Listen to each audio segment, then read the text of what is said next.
पंजाब के बाकी हिस्सों में जा रहे हैं, अब 450 के ऊपर जो है वो तादाद आ गई है।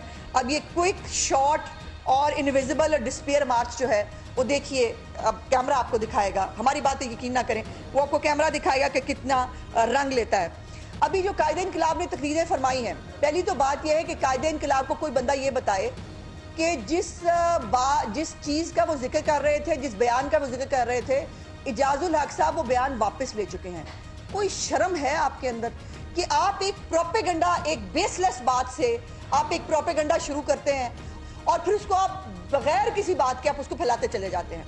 सो इमरान खान साहब को कोई गलत फहमी, वो कह रहे मैं अपने बेस पे आया था। आपको शर्म नहीं आती? आप अपनी बेस पे आए थे? आप कैसे आए थे ये तो आपके परवेज़ इलाही ने भी बता दिया हुआ है।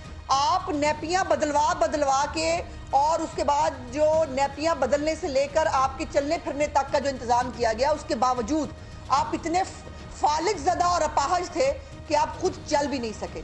और आप दूसरों पे इल्ज़ाम लगाते हैं और कहते हैं कि मैं अगर अपनी बेस पे आए होते तो आज भी ब्लैकमेल ना कर रहे होते। आज भी 6 महीने से, ये याद रखिए, ये पूरा लॉन्ग मार्च पूरी तैयारी के साथ हुआ है।